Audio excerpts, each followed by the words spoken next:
omukulembeze wa Kyagulanyi Ssentamu mukweta ku video eno abakuwa akatebe otuleka abakoneka kyayi nja kwetaagako akulira ebyokwerinda byo omukulu Edi Sebuufu oba Edi Mutwe nako kweta ku video eno omukulu Akirewo nawo nkwetaagako n'abala bonna abali ku byokwerinda bya president namwe mbeta ku video eno mubeere kubanja era info tujero ba olwaliro mugende okutambula buli kimu mukitegedde njagala mumpitire kuno muntagingiro mukulembeza omululu Kyagulanyi Ssentamu oba mukyala we yaliko oba muntu yenna muli okumpi nga muliko muntagingire president ajja ku video eno njala muntagingire tiimu ye ey'obukuumi ekulira mukulu Edi Sebuufu mukulu Edi Sebuufu oba gwe tumanyi nga Edi Mutwe ane mukulu Akirewo mbeetaga ku video eno mutuleko bulungi nnyo wepo n'abantu abadde president beetaga mbere ku video eno then tuleke tutandike bulungi nnyo nga nennabugi simufungize kubanga njala sooka kuyisawo kabyakwerinda tulyoke tugende mu maaso kale ndowooza kansoke episode kalamu kano kagenda kubeera kamu tulyoke tugende mu maaso ne video ya leero. Alright, mwenna abagala okutambula ogendako e Canada mu ngeri yonna esoboka kasitoba nga otuuseeyo mbanjulira omukisa guno ogwekwetanira the International Conference on Health and Social Work. The International Conference on Health and Social Work, theme health and social perspective, beetaaga abantu bennyini abali ebweru wa Canada n'abo bennyini abali mu ggwanga lya Canada. Okubuuza ku nsonga zino na biki ebiddirirako conference no baseminari egenda kubeera mu kibuga kye bayita Ontario Sans City. Egenda kubeera mu hall oba mu exhibition center eri ku address Lusanvu Don Mills Road, North York on M3C 1T13. Ejja kubanga sponsoringibwa GEC the Global Events Canada. Oyagala kutuukirira omu ku directors aba company eno oba event eno ku simu eno ya WhatsApp eri +1 647 702 2922 oba ku simu gy'okubako obutereevu eri kasaalaba 1 oba emu 437 288 9862. Conference eno baseminari ejja tandika mu mwezi ogw'omukaaga omwaka ogujja ejja tengagenda kuza omwezi 21 ekomekezo nga nakuza omwezi 22 omwaka 2024. kale ena eyetaaze okubanga oiwe okubuuza ebisingawo ojja kuba ku simu ezo eno conference oba seminar egenda kubeera mu ggwanga lya Canada omwezi ogujja. kale n'olw'ensonga eyo kati akalango kawedde tulyoke tugende mu maaso ne video eyandese kansubire nti omukulembeze nga mutaddeko kuno njala mwotagira abantu mbasebe bateekeko bulungi oba kuliko MOP yenna mumuteekeko ku video eno ajjagire bulungi nnyo tulyoke tugende mu maaso bulungi nnyo. Ndowooza kantandike na bulungi nnyo okusookera ddala nga sinatandika njala sooka okutwala okubaza kwange kuno eri bakomrede bannange mwenna abakola omulimu gwegumu ku social media kuno nga oli ku Twitter nkulamusizaako mwebale kukola mulimu ogwo ogw'okutambuza information mwebale nnyo balire ddala ng'oli ku TikTok ng'okola omulimu gw'enkyukakyuka nawe nkulamusizaako omwana w'obuwala n'omwana w'obulenzi gwe ng'oli mu WhatsApp groups eyo gye muzoganyiza abantu nawe nkulamusizaako bali mulimu ogwo abasharinga abakomentinga njala okubaza mwenna abakyakola live ku bwenyi bw'ekitabo ku Facebook mwenna mu ngeri yonna esoboka amanya ngamenya buli lunaku mwe bali nnyo balire ddala obutazikiza kubanga bali omanyi tusobola okuzikiza mbebaziza nnyo bali kukola mulimu ogwo. Bwenvaawo njala okubaza mwenna abakwata video ne mugidownloadinga ne mutandika ogitema bufi ne mugipostinga ku buli social media yonna oba mugitadde ku Facebook oba mugitadde ku TikTok oba mugitadde mu WhatsApp groups. Omanyi bwe tuba tuli mu struggle kukyusa ensi buli muntu abeerako n'omulimu gwasobola. Waliwo abasharinga, waliwo abakomentinga, waliwo abapostinga, waliwo abatambuza information. Kati namwe basala videos ne muzipostinga ku social media platforms zammwe namwe tubaagala nnyo.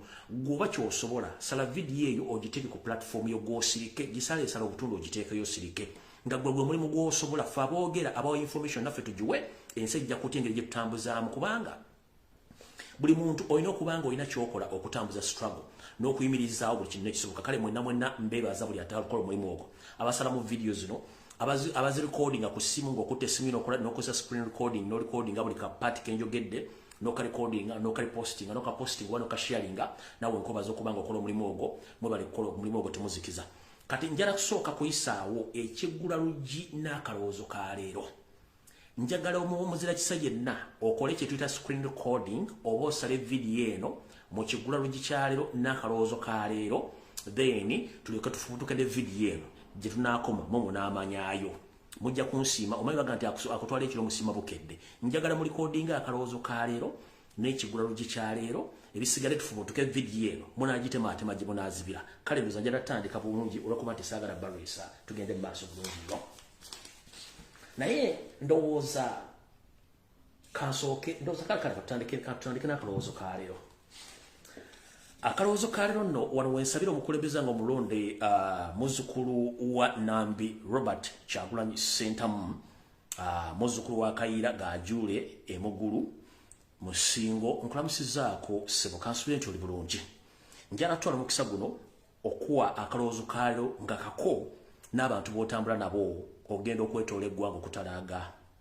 okuzuukusa bannayuganda okuva mu tulo okukima obuwagizi bwabwe n'okweddiza ensi yaabwe mu ngeri yonna esoboka akalowoozo ka leero kano njala mu kasharinge njagala mu karekodinge kagenda kuva mu lugero olugamba nti okwerinda si buti ensanafu etambula egaludde okwerinda si buti ensanafu etambula egaludde kiki ekitambuza ensanafu ng'egaludde kubanga ebeesuubira obulabe bwonna okubanga bwegituukako essaawa yonna kubanga tetwetaaga olwatta ssebo nalumanya bakubuuze nti munne gwe wakolawo ki nti kye nakola nasirika tetwagala kusirika newankubadde tufunamu okusoomoozebwa olw'abantu abamu bakirumira mpi bbiri abeefuula nti bali mu struggle kumbi nabo balina bye banoonya mu byabwe fe ate tukyabafaako batu batuna ekyamulinga salamu ali ansenge kati olwaleero mu kalowoozo kali ngenda kaweereza omukulembeze wange omulonde Robert Kyagulanyi Ssentamu kagenda kubaka byakwerinda kubanga mmanyi mugenda sabamu asimbudde ekiro amugenda simbula ku makya naye njagala kusooka kuyisa obubaka buno kubanga njagala bano abasajja tubaswazi omuli Museveni, Janet Muhoozi, Kahanga, Iso Semwai, poliisi ne SFC kansubire nti kuno ku video kwemuli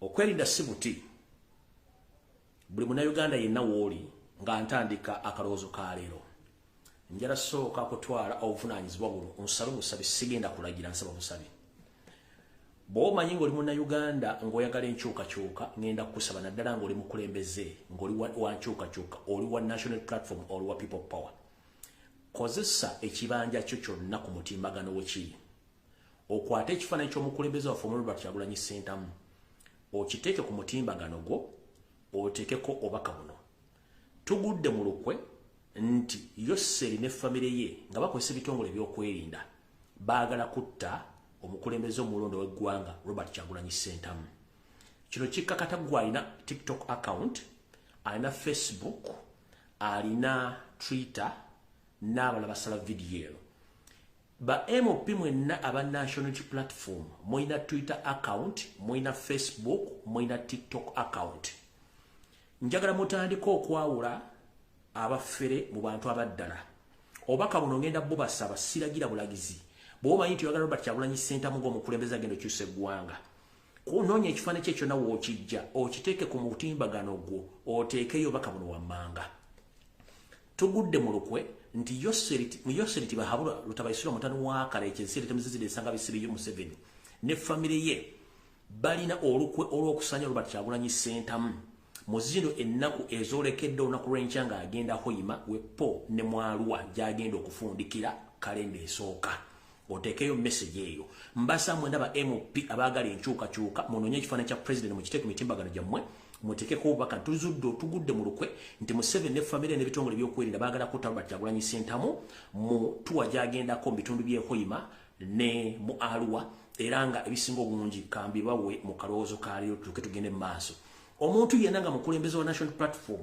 bw'atakola post yeno ku platform ye yonna manya nti bamu ku nkwezenge ezaagala okutta oba Robert Kyagulanyi Ssentamu afe kale tugenze mu maaso sebo omukulembeze wange omulonde Robert Kyagulanyi Ssentamu mukulamusizza nnyo kansubire nti oli bulungi mu kalowoozo ka leero kano nti okwerinda si buti ensanafu etambula egaludde ntumiddwa butereevu eri ezimu ku mpuuna balungu zange nkutegeeze nti munnange okwerinda si buti ensanafu etambula egaludde bantumye nkutegeeze nti embulire tefa yonna nti munnange newankubadde nti empewo z'abajjajjaabo zikutambulirako ate nga neddunda namugereka Katonda naye waali neera tugamba nti balembera nga n'embiro kwotadde sebo omukulembeze ngenda kukusaba nti waliwo enteekateeka enneekusifu nti omukulu Yoseri ne famire ye ennaku zino badde batuula nga bateesa butya bagenda okumaliriza era nga ne wiiki ewedde najja wano nenjogera ebigambo nga mbategeeza nti omukulu gwe bayita Kahanga Muhanga ne family ye eyakulwa Museveni bateekateeka butyo bagenda okujjawo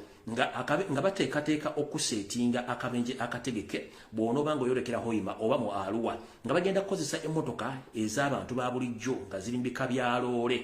So nno ngenda kukosa omukulembeze wange omukulembeze omulonde sebo mwegendereze envuga gye muvuga naddala mu makoona oba mu junction wonna nti omuntu asobola okuva eri n'ayingira mu convoy nga atagetinze gwe kennyini emmotoka yo n'asobola okuba nga asaanyaawo abamu ku bo naye nga akabenje akasinga obungi bakategekedde ggwe ng'era obubenje buno babutegese wonooba ng'oyolekedde Hoima ne bw'onoba ng'ova Hoima ng'oyolekedde mu Arua.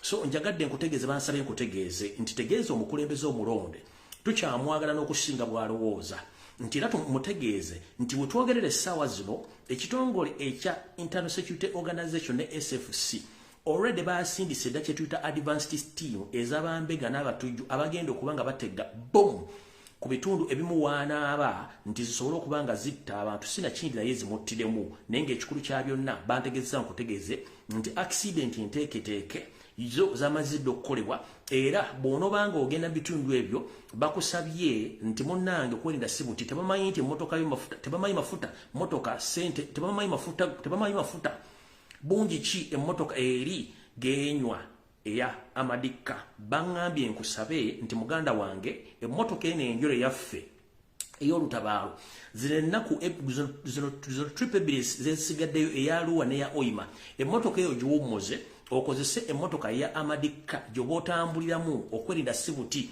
eno emmotoka eyaffe luba luseewa enjeru sooka ogyerekereze otambulye mu amadikka ogende mu lugendo bulungi nnyo olyokodde naye nga enteekateeka eri nti bakutegekedde obubenje obutegeke nga bagenda kukozesa emmotoka ez'obwannannyini ez'ekika kya loole nga bakutege obubenje buno kubanga tomanya mu trailer eno mulimu abantu betumanyi nti tebalina ffe nga ate beba informant ababuulira abantu bano tutuuse wano tuli ku speed bweti kati musobola okukola ekintu kino kyolekedde mu katambi ke nazannya olunaku lwokusatu mu mwadde omukulu eyabadde alina pisto ng'era ali kumpi nnyo meters nga 30 yabadde ng'asobola okutuusaako obulabe era njagala okubaza nnyo abaana ababadde okumpi ab'eyokwenda basobodde okuba nti beexposing omuntu ono okuba nti ensi yamutegedde nti yabadde ayagala kusaanyawo pulezidenti.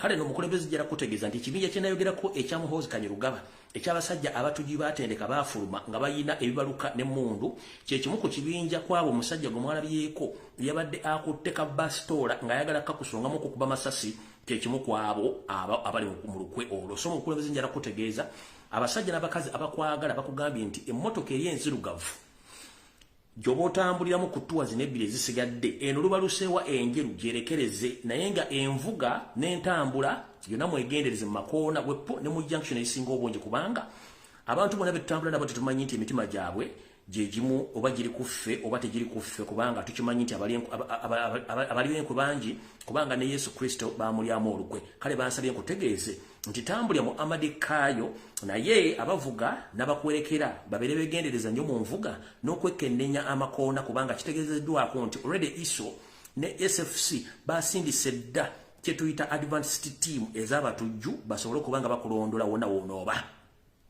Era mu kufundikira bansabye kutegeeze nti singa abakulembeze abamu b'otambula nabo babadde serious nnyo bandibadde babuuza dda parliament gye bakiika nti abaaye tuwulira envuuvuumo ku social media n'okubuulira mu gavumenti nga babyogera nti waliwo abatujja baagala okutuusaako obulabe naye naye tebayo wadde mmemba parliament ow'ekitundu asobole okuyimirira busimbaalaala n'ayimira mu parliament n'agibuuza baani abalina enteekateeka eyagala okutta Robert Kyagulanyi Ssentamu. Teri wadde mmemba parliament kabere kansala yali akisinyizaako ku mukutu gwe wadde ku parliament ku setteeserezo ayogere nti owaaye tuwulira oluvuuvuumo ne mu mawulire weppo ne mu byokwerinda nga bagamba nti Kyagulanyi Ssentamu tetugenda mukkiriza kutambula kubanga obulabe bungi obumulekedde. Kino njakyo kutegeeza omukulembeze nkutegeeze nti okwerinda si buti nsuubira nti kuzimu ku ngende zaade zisembayo ku ssaawa esembayo ng'ofuluma makaago poliisi kennyini yakuwerekereza ekiwandiiko ekikulabula obutafuluma mu kubanga tebalina security yo naye ekyo mu nnimi zaffe ez'ebyokwerinda kye tuyita emboozi entegeke nga bo singa abaawo ekikutuukako babajjeemu nti baba bakutegeezezza. Wano wembuuliriza poliisi nabyo bokwerinda otandika otya okuweereza omuntu ekiwandiiko ekimulabula nti tafulumewuwe kubanga gy'alaga tebalina bukuumi bugenda mumukuuma ng'ate okimuweereza ku ssaawa ng'ebula eddakiika 10 afuluma agende bukitegeeza mmwe kennyini mwadde mumanyi obulabe mwadde butese mu kkubo nti bw'abanga bumutuuseeko ekyo kimujja okukozesa mu public oba mu kooti okulaga nti omuntu ono mwamulabula naye nga mwamulabulisa ku ki era ani yabawa information kale omukulembeze wange njagadde okutegeeza ekigambo ekyo ng'obudde bukyali otegere bulungi nnyo olw'ensonga nti okwerinda si buti ensanafu etambula egaludde kekabadde akalowoozo kaalyo katugenze ku kigula luggi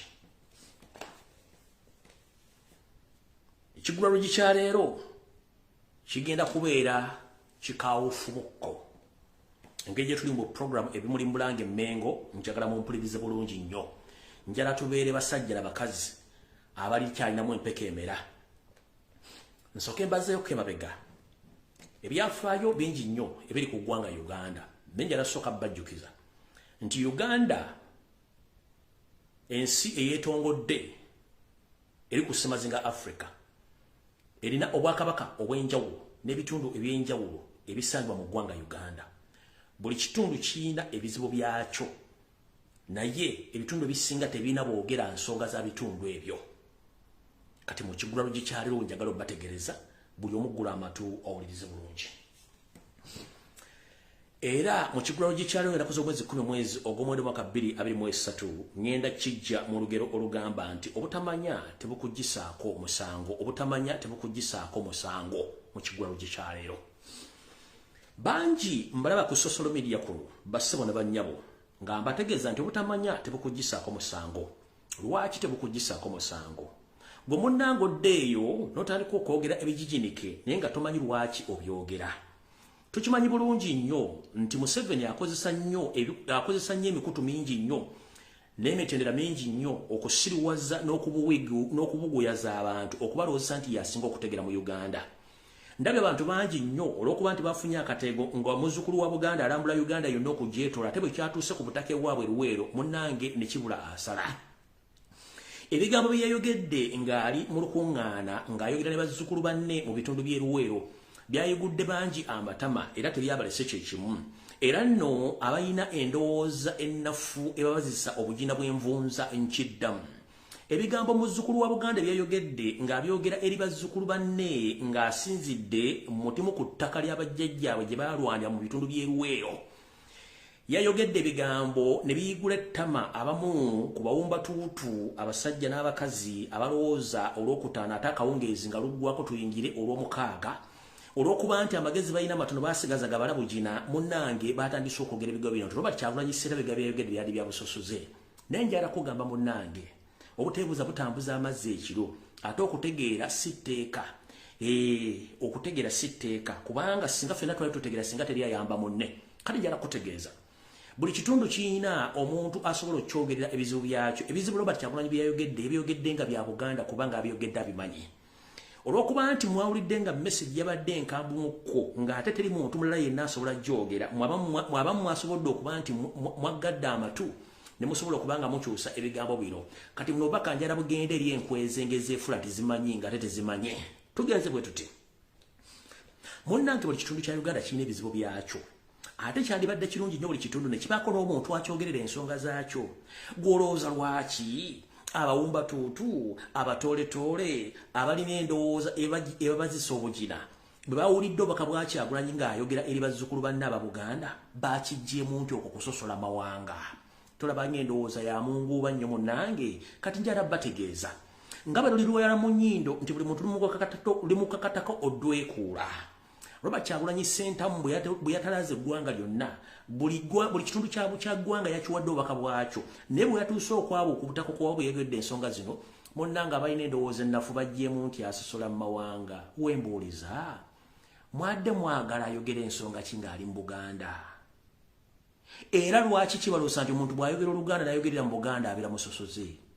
kyensooka obbabuuza kale nno munnange njala bategeeza abawufu b'endowooza nti munnange oba tomanyi sirika kubanga asirise teyejjusa gwe gyokoma okwasambirira ng'akagiga kakalu ku mudaala akanyoka k'enswera munnange ensi eba ekutenda nti munnange oli mwasamu naye nga n'ebikwasamiza tosobola bitegeera olatoka irirwanga byotalidde kubanga ensonga zeyogedde munnange zirabika ng'owejjanga abika olw'ensonga nti ebigo byeyogedde birabikako era buli yebigambye teri yemulugunyiza okuggyako mu abalina endowooza enfu Kyagulanyi okwogera ku nsonga z'abazzukulu ba Buganda okwogera ku nsonga za Buganda tikimenya tteeka era tekina bwe kimenya ggumba kubanga tujja kijjukira nti buli kitundu ekya Buganda kirina ebizibu byakyo buli kitundu kyonna ekya Uganda kirina ebizibu byakyo naye ani ayogerera ebitundu ebyo kati mujja kufuna buli muntu asobola okwogera ekitundu ekyo naye mbajjukiza nti buli muntu alina ebizibu bye ate buli munnayuganda alina ebizibu bye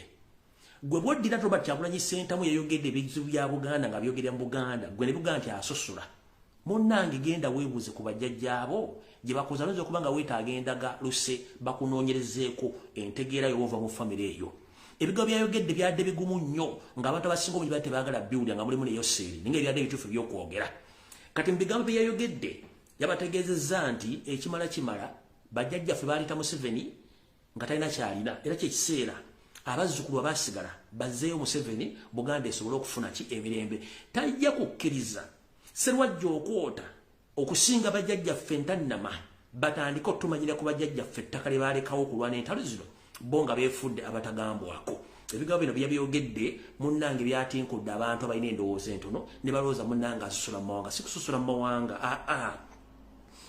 bwe tuba tuyimiridde busimbaalaala ng'omuti gw'essimu buli ggwanga lyogera wa gye lisibuka si we kiri omutumba waavu n'oyo alina endowooza ensiiwuufu omubuuzanga ng'ayogera ebigambo ebyo munnange gw'osibuka ludda wa era ovaawo ensibuko yo bw'atakuddamu wa gy'asibuka kiba kitegeeza nti y'omu ku nkwezenge ezajja okuwamba ensi nga tezirina nsibuko abo nno be tuyita bakitengejja ku mazzi kubanga tebalina mirandira ne bw'ojja okwatako bukwasi ng'oteeka ebbali gwe kyalumye ng'awulira nti Ekyagulanyi bwaka bwe yawadde ng'ali eruweru bwamulumye tobuuza gy'ava beebo abawuufu b'endowooza bwe bubaka obutuufu bwe yabawadde so nno mu kigula lugi kya leero njera bategeeza nti gwawulira ng'ebigo byayogedde nga byafuuse bya busosoze gwe musosoze asookera ddala kubanga simanyi lwaki omuntu omuyisiraamu ate bw'ayita gye basalira muzzukulu wa Dawudi n'atandika okuyombera ng'akimanyi bulungi nnyo nti ye basalira muzzukulu wa Dawudi ne kimuyombesa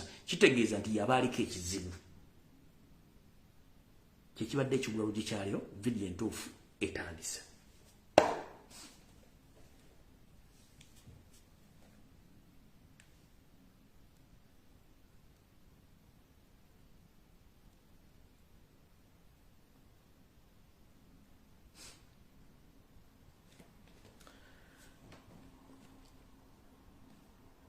tutandise tutya anti tuli mu program ey'Uni Blind Mengo katutandike bwe tuti kansubira nti Wasanja Kalolo Charles Peter Mayiga Saalonga Mulengejja otuuse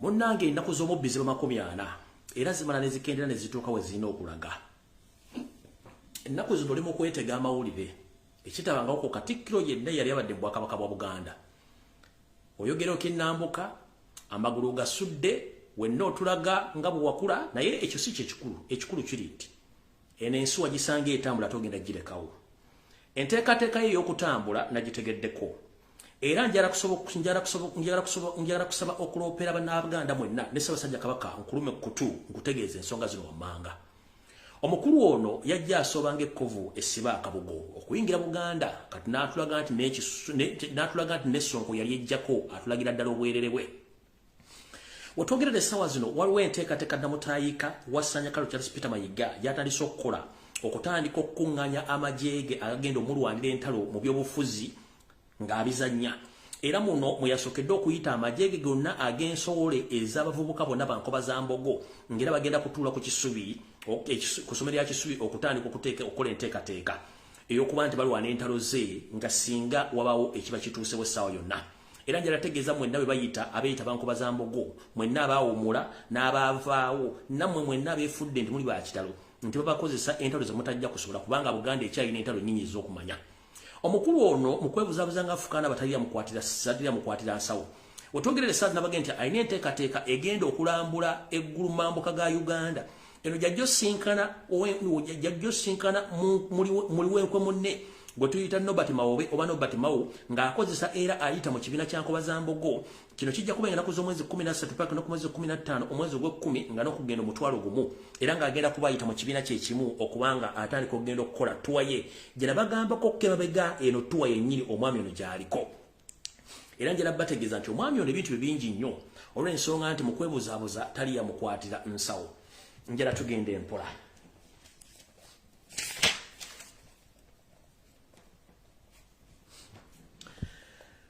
Nsaba okuluma kutuuka Ssaabasajja Kabaka n'Abaganda mwenna abalangira n'abambejja basava ne bannavo bategeeza nti mu by'obufuzi ne mu nteekateeka ennambulukufu mu Buganda bw'oba teweegendereza nnyo era nga tewalya mutwe gwakasulubbana ebigambo bye twogera oyinza obutabitegeera naye ojja bbirabako nga mmaze okutuuka.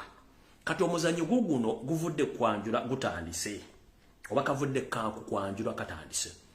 Kale njala tegeeza n'okusaba okuluma kutuuka Ssaabasajja Kabaka omutegeeza nti Ssaabasajja Kabaka bajjajjaffe abakulu b'ebika munnange abatindiga eggendo okulaba Yoseriti baabula otabasula mutano wa Kaleekye ensi temuzibbe ensanga bisibe nannyini kaabuyonjo etambula nga bagenda amusabe ensimbi oba obuuma basobole okufuna wa webeegeka oluba gy'obeera nti obutaka bwe baabawa bwe tebasobola kwekawo oluba. Njagadde obbabikira ng'obudde bukyali mwenna abataka bajjajjaffe abaagenda omwali ensowole n'abo abatini nnyo abaali ab'ensonga nti mwina kye mutamanyi babazannya buteba yeruwa.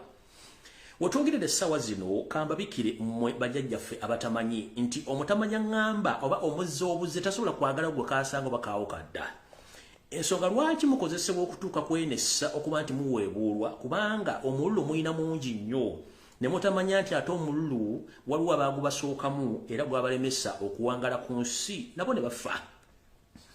Buteba Museveni gye bazannya yeruwa yiino mwenna bajjajjaffe abebika abagenda okusinkana Yoseri mwali 17 mu nnamba n'abalala bamugezaako nnyo okuteeka mu lukuŋŋaana luno.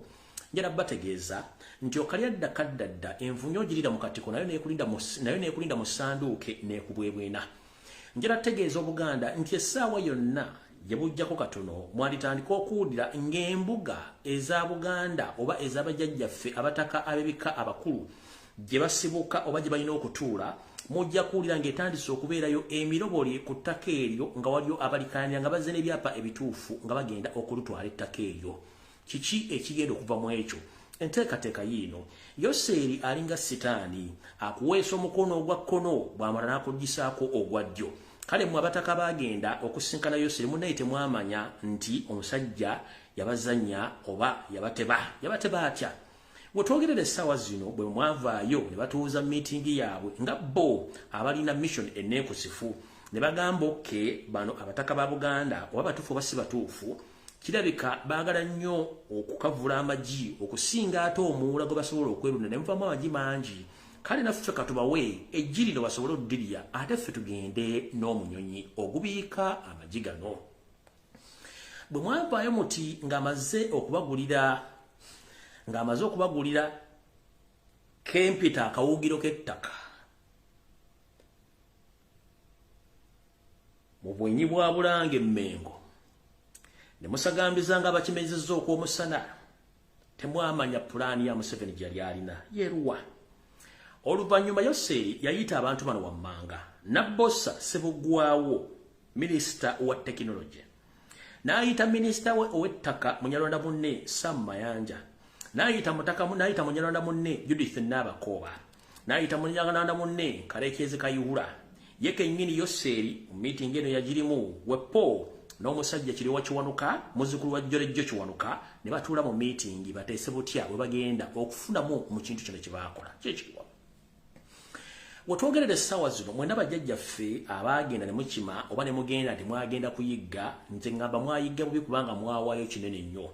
Obutaka bwammwe bwonna buli yagendayo baabufulumizzaako dda ekyapa wadde oba wasigaddewo eka zemmeka kebeere fuuti 10 ku 10 ebyapa bino byafulumye dda era nga mujja kuba muli awo nga batamanya ŋŋamba bazze nga batwala embuga zammwe ng'ate mujja kudduka zambwa mudde wa Yoseri mutandika omukaabira nti owaaye tubadde twakava eno ate ettaka lyaffe ku butaka gye tuva buli mutaka yenna ettaka kuliko abatamanya ngamba abalitwala mu kudduka kipayopayo nga n'emiteganswera mugisibidde mu kiwato Yoseri ajja bategeeza ekigambo kimu nti ate mufaayo be bantu benina mu state bamafiya nange mbatya naye abaffe nabagulira ettaka ku Bulange Mmengo liri mu lyesonyiwe kubanga nange abazzo ditwala sibategeera wabula mugende mukolebe naye mulina okukola ku kawugiro k'ettaka ke nabagulira ak'obutundutundu bwa eka bubiri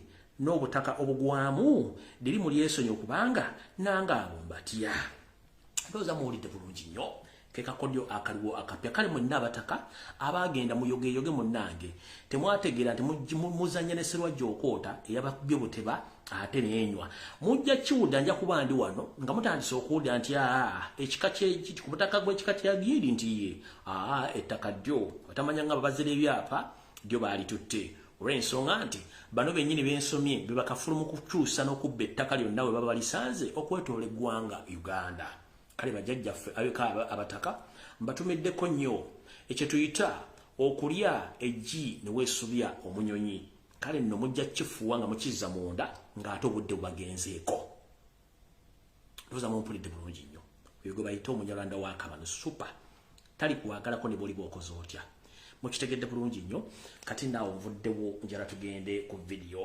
endala abataka bangi batuuzizzaako bazzukulu bwabwe ne bongera ebigambo bikikinike ne balaga nti bo tebaakola kibi nnyo ogenda okusaka naye osaka waani mu buwangwa nabagamba obwaffe obwa Buganda nti omutaka tasaka basakira musakire ate omutaka asaka wa mutaka munne nabagamba nti Yoseri talifuuka mutaka wa Buganda ate taliba kubanga Sserwajja Okoota ne tugenza okola ebigeye mwogera nga basajja bakulu mwenna mukulembeza nnyo ekigambo kye bayita ensimbi zigenda basula ewabi kubanga ensimbi tekoma ensimbi nnamba ezibali bwalina n'atalina azirowoozaako obungi bw'anaafuna oba obutono bw'anaaba afunye kati gwe bw'olowooza nti gwe ensimbi wagenza okusaka ne bakuwa ensimbi njala bazanyira ka video kano kamu kokka tuyoke tusinzire ku video yale muleke muwulira abataka kye boogera wulira ono mu ku bataka abamu bagisanyukira abalala ne banyinkaaza njagala okwogera n'eddoboozi eddene nti abataka tebayambala kkala ya ye era abataka tebeetaba mu byabufuzi ekyo njagala abaweewo mubeere nga mukimanyi naye mu mbeera ey'ensi nga bw'etambula abataka abali mu myaka gyendimu n'abasingawo katono bwe bajja mu lukiiko balabawo okusoomoozebwa ebimu bya munda bisobola kubyogera kubanga muli bazungu naye okusoomoozebwa kwe twasanga ng'ate tulaba nga osiwe nalina okubeera embeera ey'ensi nga bw'etambula era butonotono olukiiko olw'abataka ndowooza lwe lumu bwotayinza kugamba nti abataka awo bubasanga tebulinaawo naye ng'ate kanisa eyita okutandika wano bwe mukusanganga ez'abalokole ennaku 3 nga bazimbyewo ekizimbe olwakola ki wobasanga mu mbeera eyo twalowooza twetaaga tufune ekifo tusobola okuteeka embeera ey'enkulaakulana bajjajja babeere nga temukyabawa kooti wadde okulaba nga kiruma nnyo okubanga omutaka kijju nga jjajja ninayo ebikooti byange ebyakusiibuukako twalaba nga twetaaga ekifo wetusobola okubeera nga tukolera enkulaakulana entonotono endala tuzikole mu bika byaffe ne tubeerewo n'enkulaakulana ezitugatta twalowooza mu kusonda ensimbi nga tukozesa mu abazulu ab'empeewo n'ab'eŋŋonge n'abamuzi mu mbeera eyo twafuna ekifo mukama n'atusaasira nga kiri kumpi ne Bulanga awo kyayiika 2 n'ekitundu naye obuzibu twakisanga nga kiri ku ssente nnyingi kya obukadde bwa $2 n'ekitundu naye twateebereza bwe tulisondera obuwumbi 9 mu obukadde 7 nga tubujja buvu nga kizibu twalowooza kugwa makubo kimwe tuyinza okujja ssente nga twebuuza naye ne wabaayo omukulu omwe yatugamba nti waliyo omugagga aziri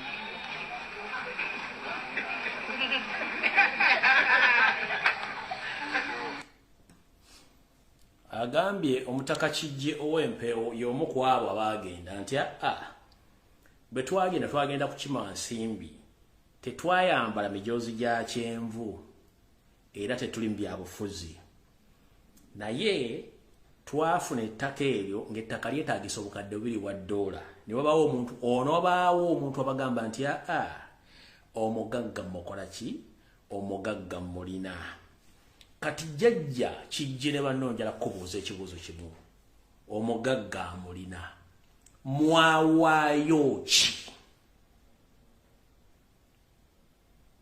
mu kukyusaganya emikono mwawaayo kyobba obukadde $2 abazzukulu b'emyaka gino nno munne tubuuza ebibuuzo bajjajja ate sina kindi abazzukulu abamu singa banaavayo gye bali nga bategedde ensonga zino bajjajja bajja batwala nga nina bugisi mufungize jjajja kijja ow'empewo ne bakulu bannammwe abakulu b'ebika twagala babuuza omugagga gwe mwagenda okuggyako obukadde $2 mwamuwa musingo ki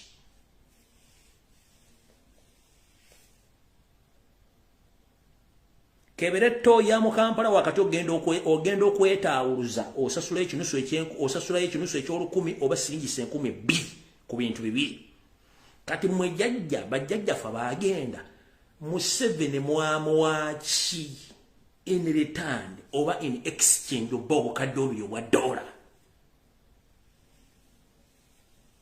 nga newe ogenzeko ola $10,000 bakusaba endagamuntu bw'oba ogenzeko ola kakadde bagamba leeta property yo ng'otadde konti ntunze mwe $2 billion ze mwafuna mwawaayo ki in exchange mu kukyusakyusa mwawaayo ki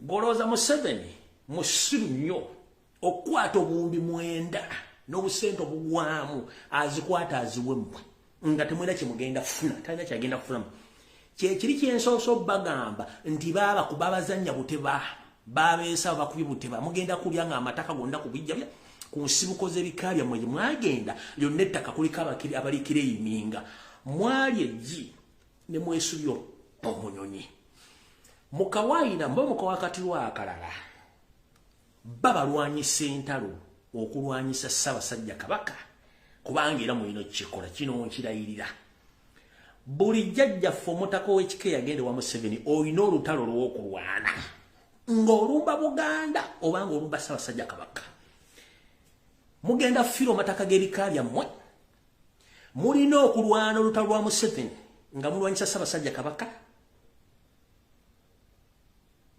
nga mulwanyisa n'Obuganda amanya gayinza Lumbuye kana akatambi bajja kajjayo nga byenjogedde bituuseewo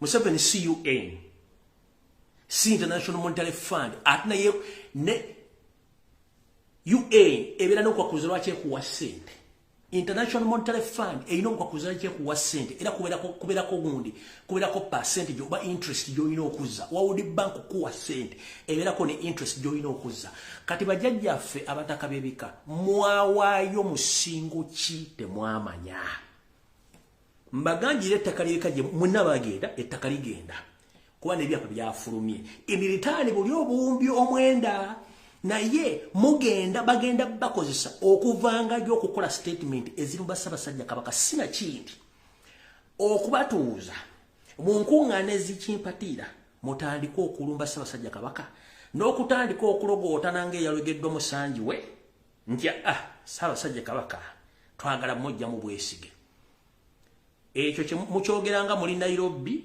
oba Dar es Salaam nga mukutte passport zammwe nga mulinamu ne visa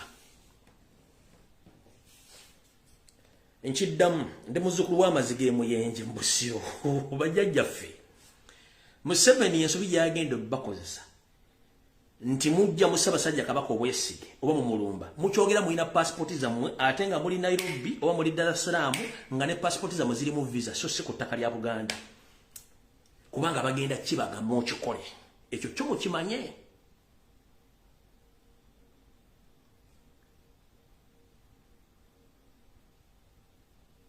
ndi muzzukulu w'amazige muyenje mbusiro bino nze mbyogera yo siritagaba ssente nga talina kyabala mukitegedde bulungi ne mubyogeranga muri Nairobi ku Kenyatta International Airport oba Dar es Salaam nga ne passport zammwe ziri mu visa mubyogeranga muri mbira tembyogeranga muri ku ttaka lya Buganda omutaka kijja wulidde ssebo sente tezigwayo eyakuzala yafaanoonya ssente ne yazala jjajjawo ne yafaanoonya ssente nawe okyazinoonya kati bumanga muri bangalo bonani ate mu nsene ekyukakyuka nga Buganda teyina buyinza abataka mulina okubeera nga mukola muri practical muve mu kubeera bangalo bonani mulina abaana mulina family obuweereza bw'okukulembera ekika bubeera buweereza bwansikira bwa musaayi ogwo si mulimu. That is not an occupation, no. Okubeera omukulu w'ekika si mulimu. Si mulimu. Buweereza. Mumpulidde bajjajjaffe? Okulya ekika mu Buganda si mulimu. Kubanga togukolera bbaluwa ya kusaba mulimu. Njagala ndagayo jjajjaffe w'ekika ine bbaluwa eyasaba ng'ogenda kufuuka omukulu w'ekika. Njagala ndagayo application gye wakola when you are applying for a job of being a clan leader in Uganda, and they produce the appointment letter gye baabawa nga musayininga tebobwadde omulimu okuddukanya ebika by'Abaganda okukulembera bazzukulu bammwe teriyo. Kati engeri okukulembera bazzukulu bammwe gutali mulimu bajjajjaffe mugende munoonye emirimu mukole obuweereza mbate mbusobola mbulekeewo kubanga tukimanyi enkola ya Museveni bwete bweri awo tuvuddewo tetugenda sigenda kwongera kwa video kalala njala tugende tulage ensinga bwetambula.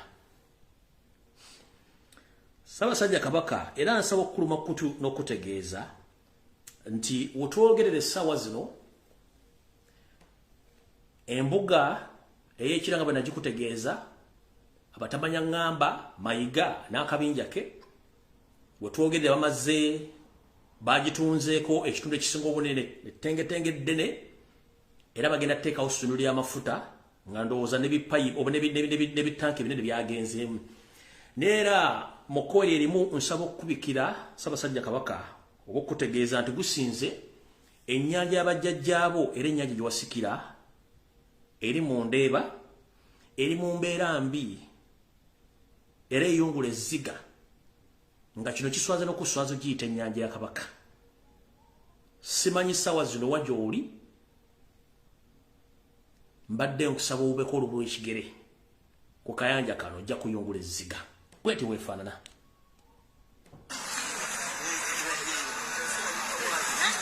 Bannaya akayanja kafuuse ekirala kabe bano abatuuze baffe bajjajja bbaamu abakola kayanja ne bapeetero ebyo byetwa kanjiddemu katono.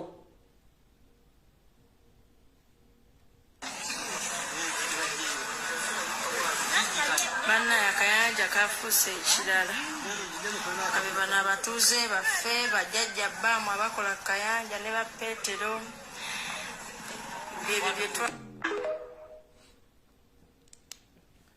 gusinze Ssaabasajja Kabaka okuba nti ennyanja y'abajjajjaabo wetwogerera ndowooza bwe babulamu osigazzaako ebitundu 3 ku buli 100 ebitundu 7 emaze okutokomoka okwonooneka so nga ate ennyanja eyo Ssekabaka baagikozesanga ekifo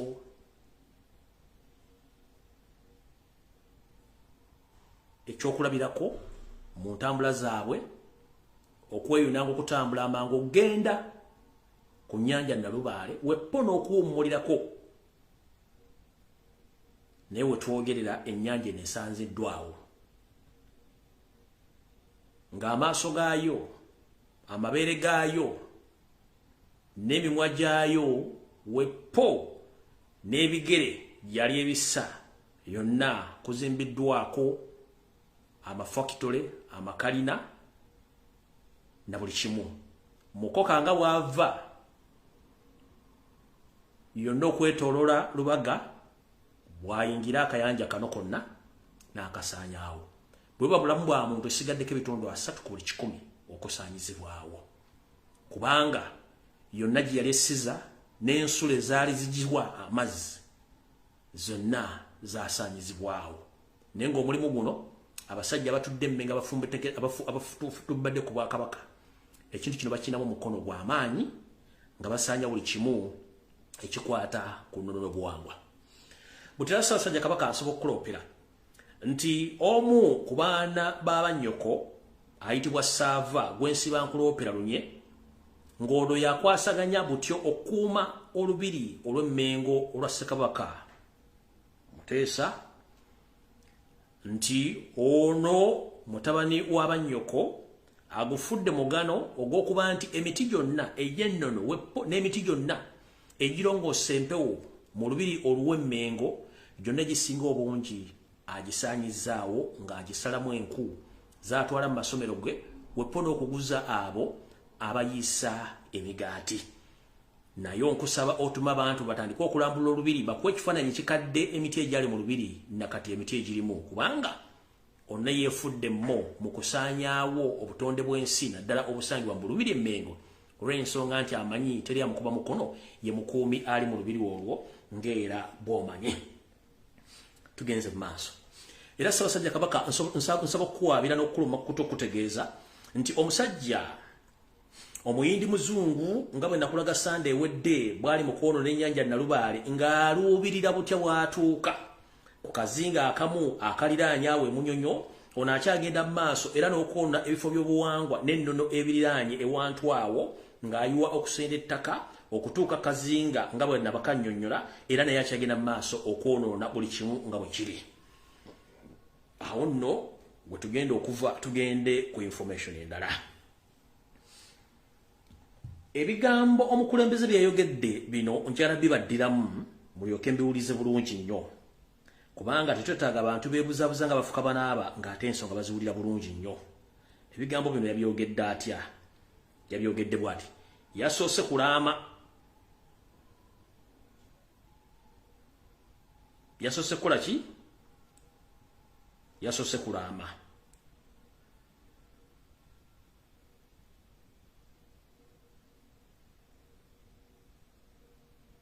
mpemu dakiika emu yokka mala okunoonya ano entambi zange manyi nsooka zitereka yasoose kulaama buti bwe yalaamye era ndowooza nga mbatwala mu katunnumba kano oba mu kanyomero kano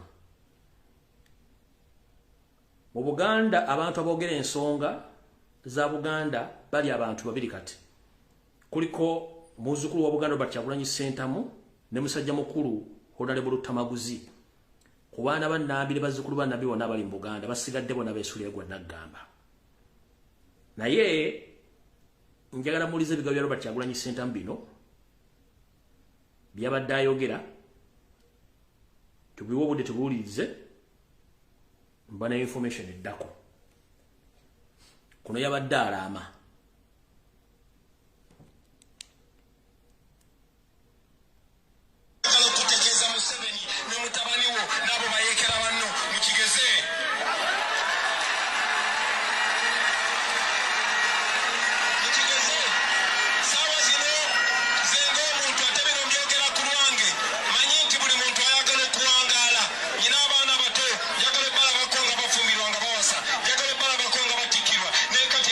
Kwata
ndowooza ndi bagenda kufuga abantu b'e Gabon lubeerera. Museveni ne banno akaseera kammwe kalabika nga katuuse.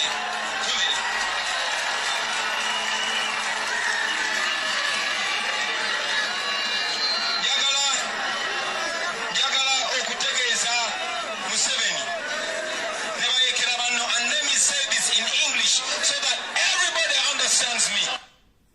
Mulidde bulungi nnyo. Ebigambo ebyo byogedde oluvannyuma lw'okusumikibwa omu ku basajja bakulu era abali mu nteekateeka y'emu be baali balowooza nti omusajja omutamanya ŋŋamba Yoseri gwe baawa obuyinza bwaffe nti ayinza okuba azza obwakabaka naye ate omusajja yabeefuulira. Ebigambo bino yabyogedde ng'amaze okusumikibwa, kye bayita okusumikibwa mukimanyi? Olubugo lwamambazizibwa ne bamukwasa effumu n'engabo n'alyoka akyuka mu mbeera. Oyo gwe bayita Omuganda omutuufu. Bw'osanga Omuganda yenna ng'ananaagira ng'ayogera ebigambo ku lw'abajjajja ne bajjajja aba battibwa mu ntalo ng'obakyusa obuyinza, oyo si Muganda, tandika okunoonya Obuganda bwe buli ludda wankiddamu. Bw'osanga Omuganda yenna ng'ayogera ku nsonga za Buganda ng'ananaagira, tandika okunoonyereza ku buvu obwe n'obuddo obutuufu kikyali. Kambongera akatambi akala mulyoke mutegere nti omusajja abadde avudde mu mbeera. Kaako okubebuuzako ani yatuloga Abaganda ba kuno? Bw'obayo eyatuloga, olunaku lwaleero eddogo eryo ligenda kufuuka.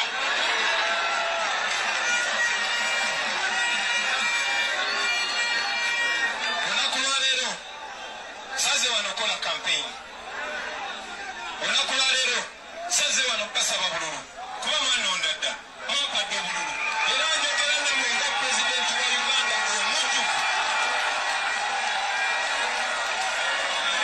Kiddamu njogera nammwe nga pulezidenti wa Uganda eyalondebwa abantu. Museveni nga bwe yawamba obuyinza mu 86 bwe yawambye obuyinza mu 2021. Ensonga endese wano bannange, tetuze basaba bululu, zize kubasisimula, zize kubazuukusa, zize kukaatiriza obubaka bwa Ssaabasajja Kabaka bwe yasembayo bbawa nti temubongoota. Zize bazuukusa, zize kola ki? Zize bazuukusa. Uganda sukuka bambi, sukuka bambi. Gamba muno zukuka, gamba muno zukuka, gamba muno zukuka. Baganda bange ekiseera kituuse.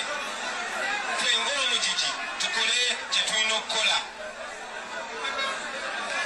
Kiri mu byafaayo nti Abaganda ba kuno muli bantu bambavu, mulina courage, mulina obuvumu, ate mulina n'ekisa kya nnaku ky'abantu betukoledde ekisa ate basalayo ekisa kyaffe, banyumya ekisa kyaffe ne bakifuula obunafu.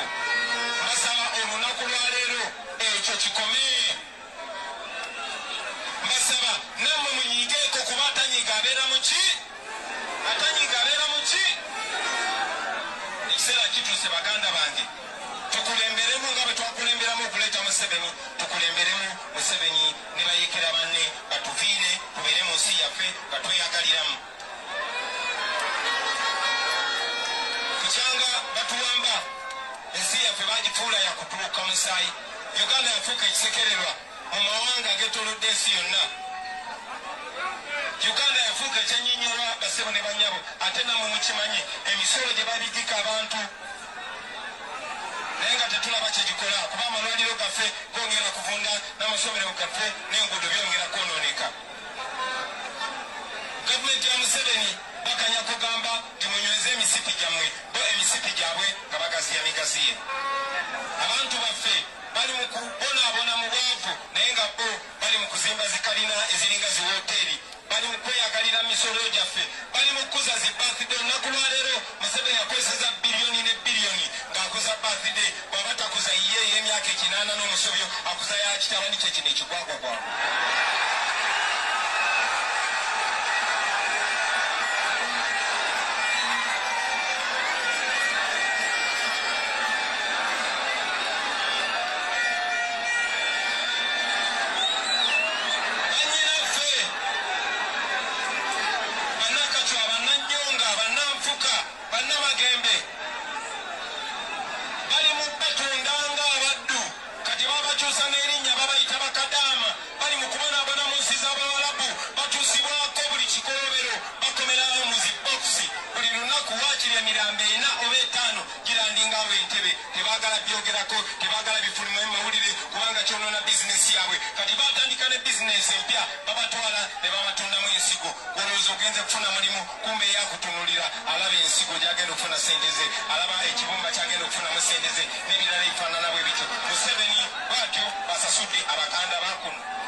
okujjako nga Obuganda bubusiiwuufu ng'essefuliya efumba kasooli n'obanga oli Muganda ng'olimu empeka emera ku mbeera egenda mu maaso, bw'obanga oli Munyolo ku mbeera egenda mu maaso, bw'obanga oli Musoga ku mbeera egenda mu maaso, bw'obanga oli Mutoligino ku mbeera egenda mu maaso, bw'obanga oli Munyankolo ligino ku mbeera egenda mu maaso, wandibadde osituka n'osituse nga byo ng'obudde bukyali. Abasajja bano bajja ne batuokwekamu ne beefuula kye batali, ne batandika otulya ne batusekenya mpola okutuuka we batuuse. Batandise twawula mu mawanga nti gwe tosobola kufuna kino, gwe toli kino, gwe toli kiri. Ekyo kikyamu era tukivumirira. N'okwagala okutandika okusaanyawo amawanga agamu bo babeerewo, ekyo nakyo kikyamu. Njala kubajjukiza mwenna bannayuganda, ku basajja n'abakazi abawere akakadde akafiira eweero, tekwali musajja Munyarwanda wa kabano ka Museveni. Bonna baali basajja Baganda, basajja Basoga, basajja Banyolo, basajja Batoolo, basajja Banyankolo ligino, temwali Munyarwanda wa Museveni. Nababuuzizza Janet atubuli omuntu gwe yafiira mu lutalo taliyo. Nabuuzizza Museveni atubuli omuntu gwe yafiira mu lutalo taliyo. Kahindo tafiiro tubuli omuntu gwe yafiira mu lutalo taliyo. Salimu Salo tubuli omuntu gwe yafiira mu lutalo taliyo. Mwe kiki ekibalowoozesa nti mulina obuyinza ku ttaka ly'abajjajjaffe okutandika okutunya okusaanya buli kimu kye mwasanga mu kisaanye mubeerewo, kubanga mulina ensimbi, mulina emmundu. Omukyala gwe bayita Dana Atwine, amanya gange nze Lumbuye. Tuli ku nsi kuno tukyamoga. Nkulayirira ku information gye nkulinako gye saagala kuyisa ku social media kuno. Saba nnyo empologoma ya Buganda ewangaale era ebeerewo ng'obuyinza bukyuka.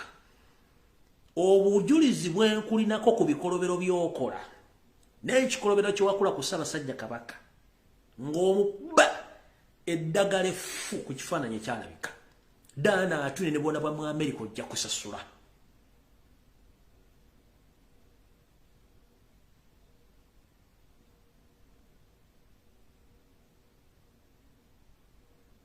Si kyalina muzannyo ku muntu yenna atalumirirwa ggwanga lya Uganda, atalumirirwa ggwanga ligyasibuka. Si kyalina. Era wenzijja kugwenyibwa ekitabo n'ensanako omuntu nga postinze ebintu ebirimu simanyi diversion nga ngenda eri mu option nga nkwani friendinga nga nkublockinga.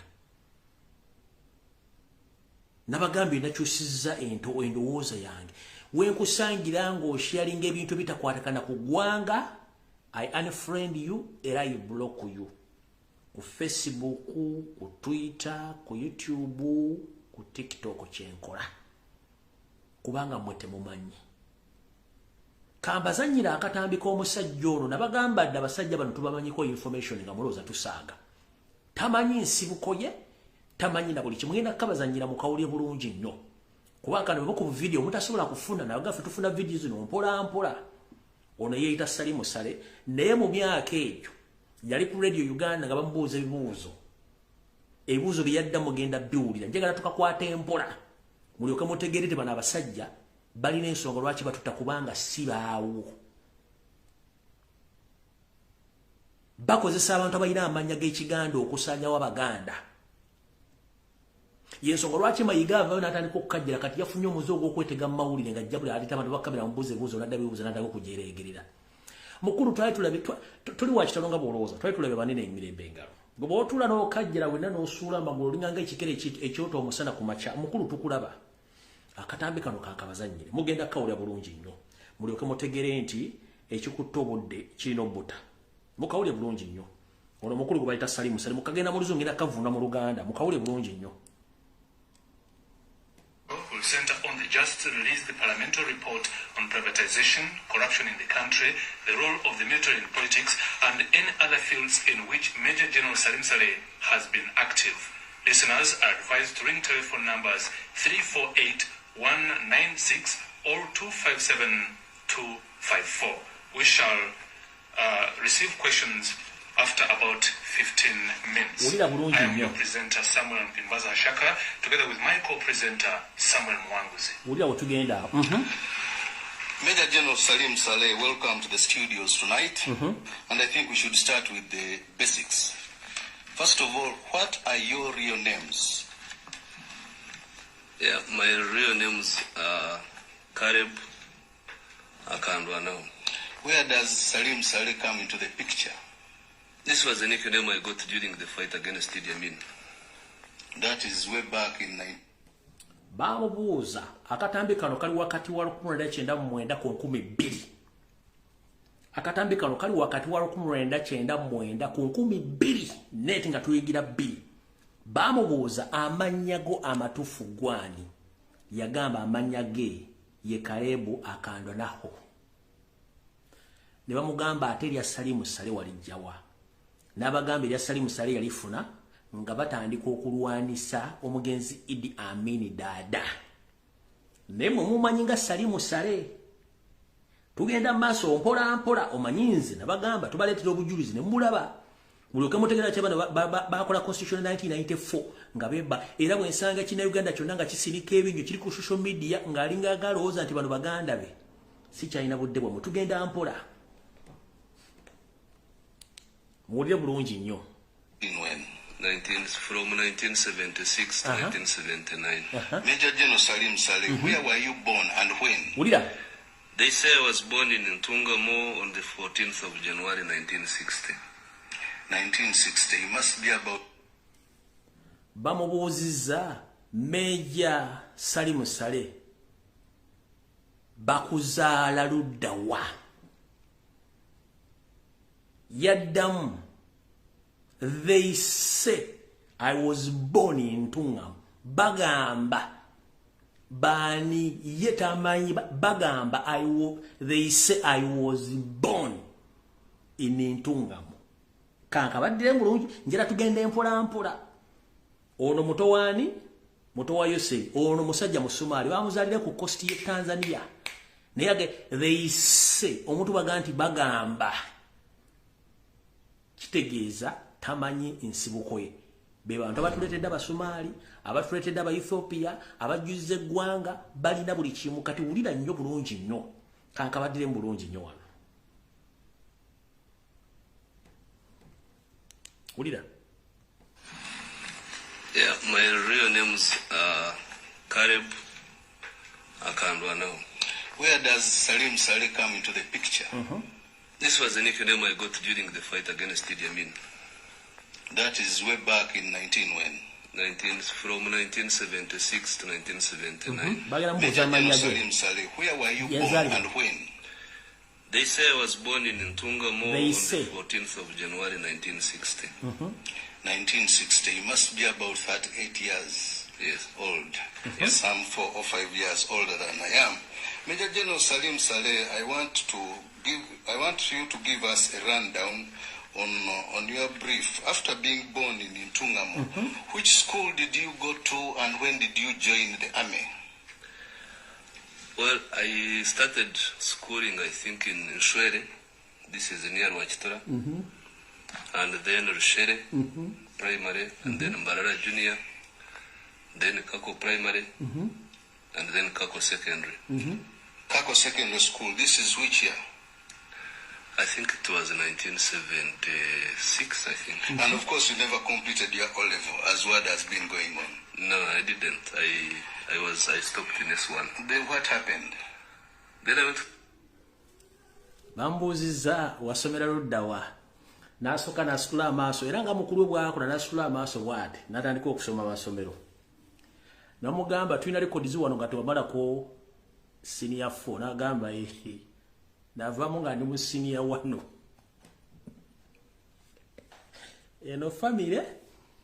Eno family ejjudde buli kika kya mufere na muyaye. Kati ono yafuga yalemeza mayige mengo era bafuga bwakabaka bwa Buganda bano bolaba bano kyakulabira ddayogera kutugenda mu maaso mpola mpola. Holidays to visit my brother and I never came back. Who is this brother? People talk so much about your relationship with President Yoweri Museveni. How exactly are you related? I'm his youngest brother. His youngest brother? That means same father, same mother. Yes. That's very good. Now, listeners, bamubuuziza who's your elder brother? Nagamba Museveni. Same father, same mother, natula wati. Yes. Kati ono Salim Saleh. Taina linnya lyakaguta ku kiwandiiko kye kyonna. Bali basodo kaguta gye bali, batoyota kaguta gye bali, nono Museveni yeetuma kaguta gyali. Ono kumanyage gonna taina wonna linnya likwatagana na kaguta kubanga ono musajja musomali wa muzalamba Somali. Ndilo kuba nti bayaye erengera Facebook yatunula ngaddamu nabaji yatunula eri tatunudde mu kamera talina watu kubanga bana abasajja batutidde abantu bafinenga tebayina nsibuko nabaji atunudde eri tugenda maaso mpola. We are hosting Major General Salim Saleh in this live talk show on News Hour on Radio Uganda. Major General Salim Saleh, you were a legendary name during the Bush days. What are your memories of the Bush days and what induced you to join the struggle against Amin and Obote? Well, I think against Amin, I was told that he's a bad guy.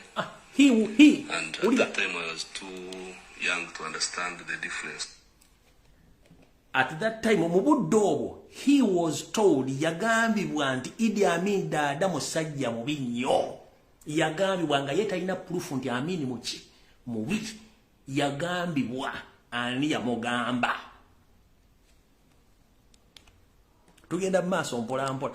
Mulyoke mukakasa bana abasajja ate eno na information jeri mu akayivu bana abasajja bajja kusibibwa nga nabo gisimufungize. Tugenze maaso. But when I read books about dictators, I thought I should join other struggles in fighting. Yes, Major General Salim Saleh in 1986, I think you were promoted to the rank of Major General. When you came out of the bush, that was your first rank and it's still your rank up to now. Why do you think so? And why did you leave the service in 1989? Well, for being a Major General for these years is not my problem. That depends on my bosses. And so I don't think I can answer that. That's all I could do. Well, what do you think as a person were your exploits in the bush to merit the rank of Major General? No, I don't think, it's very difficult for me to say that I'm the only one who was fighting. But it's because we had very good strategies, we had a very good political program, we had very good military plans. All of us were successful, not me as an individual. But you are one of the Major Generals, of course. Yeah, I happened to be the commander. Now, Major General Salim Saleh, after those years in the army, that successful stint in the army, you all of a sudden became a very household name in the economic sphere of the country. Where exactly, Major General Salim Saleh, did you generate this money that, threw you into business and you became one of the big names that are talked over, not only in Uganda, but even in the region? Well, when I was retired from active service, when I was put on Katebe, that is, I had to do something. Yeah, and I was very young. I had a lot of contacts. People say I use a lot of influence, but in my opinion, I use my goodwill. So different contacts and things started shaping up. Not until I think I started doing business in 1990, but I think I started catching up with the big monies in 1991, 92 there. What was the magic behind this? Thinking and planning. What exactly do you do in thinking and planning that quite a number of Ugandans don't do? I don't know really. Bamubuuza wava maje mukasera katono tandika okufuna sente empya nekadde wazijjawa nagamba naina contacts nyingi naina emikwano benavaamu nentandika okukola business ne bamubuuza watandika okukola business ne sente zino zonna wazikwasaga nagamba yakozesa okulowooza thinking and planning yakozesa okulowooza n'okweteekerateekera weyajja ssente kati njala kukubuuza mufere gwe gyenakandanaho gwolowooza mu Uganda gwolowooza wekka oba gwalina pulaani wekka nti gwe ssente zino capital mujja mu kulowooza kankabaddize wano bambuuza ssente ozijjanaga nti ye yakozesa kulowooza n'okuteekateeka bintu bibiri byakozesa logic okufuna ssente tugenda mpola mpola kankabaddizo katono nnyo wano not until I think I started doing business in 1990, but I think I started catching up with the big monies in 1991, 92 there. What was the magic behind this? Thinking and planning. No kuteka. What exactly do you do in thinking and planning that quite a number of Ugandans don't do? I don't know. Endowooza yanjawulo nnyo n'okuteekateeka okusinga ku bannayuganda abagagga naye tamanyi. And make contact with different people. And I put the act together. Listeners, you are tuned to Radio Uganda News Hour. I'm now joined once again by my co-presenter Samuel Pimbaza Shaka to take the Major General from there. Thanks very much indeed, Mr. Mwanguzi, and we shall continue the program. As I told you earlier on, we shall entertain questions after about 15 minutes. Now, Major General Salim Saleh, how many businesses do you have in Uganda? I don't know really, because some of them I own alone, others I own with other people, so say I don't know really how many I have. I can't tell you now. Not even approximately. They are quite many because I'm... Bamubuuza eno 1999 to 2000 mbuuza oyina business mmeka mu Uganda n'agamba sizimanyi muwendo nezino embwa tugenda maaso oŋŋambo bwe tuba nga tuli mu kooti nga bakubuuza ekibuuzo bano baba bamusibye edda nga n'omulamuzi talinda kukola simyagenda kubuuza jjule ono baba bamusibye edda nga n'ebisundu babiwadde ddogoonya tugenze wulira. Sometimes disorganized, I tend to touch on many things. Yes, what do you mean by many? Could they be about 20, 30, 100? I think I was seeing the list, I think they are about 15 to 20 there. That's why actually I think now I have decided to sell all of them, create one entity that will be directed into production.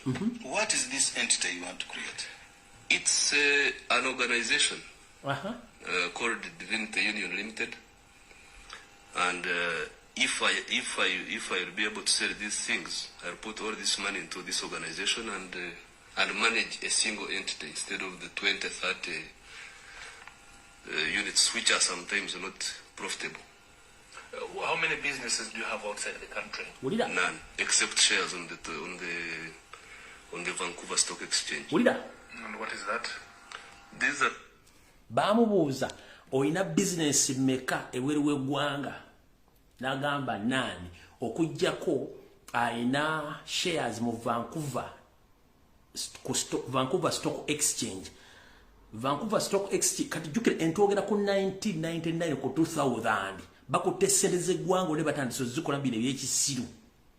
Abamanyi Stock Exchange abali kuno bibantu bazanyisa ssente mu kugula emigabo n'okuzanyisa ssente mu business ezakagwira waawo. 1999 2000 bali mu ssente z'eggwanga bali mu kuzizanyisa tamanyi business mekazi alina. Tugenze mu maaso. Shares belonging to Banff Resources, the company that is planning to exploit Kirembe mines. What is the total worth of your businesses? I haven't yet calculated that. You don't know how much you are worth, for instance? In assets or in cash? In terms of cash. Cash? And of course, assets are valued. Cash, I think I'm overdrawn. But assets, I don't know. I don't have the value yet. In terms of cash, I'm overdrawn in a few banks. Including Greenland? Yes, including Greenland. Choka. Onemo kubatwala Greenland ne Uganda Cooperative Bank UCB ne bagitwala era tebakuta kati sawa zino bebeetadde mu lusuubo lw'okusula Ssaabasajja Kabaka n'okutwala ettaka lya Buganda lyonna kubanga yagamba balina okwocupayinga byonna kati mulina kye mutamanyi nabagamba nti abasajja bano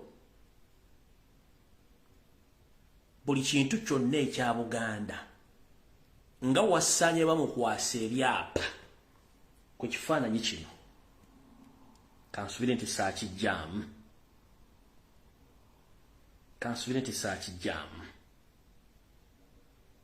kansubira nti saakijjaamu mukama nnyambo mayemba nayo nina okuderiitinga kansubira nti saakijjaamu mpa yakadakiika kamu niyinza okuba nakijjamu kikino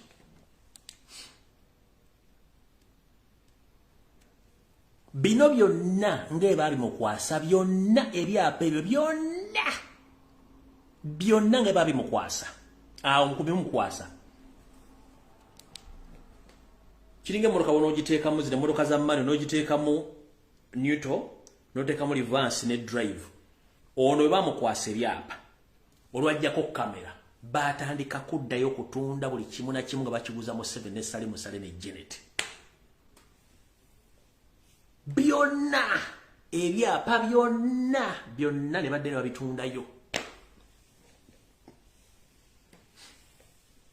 kyovula n'abasomera ebibagagga bya Buganda byonna ebisinga obungi byonna nga ate Sale Musale ya 247 kijja kitya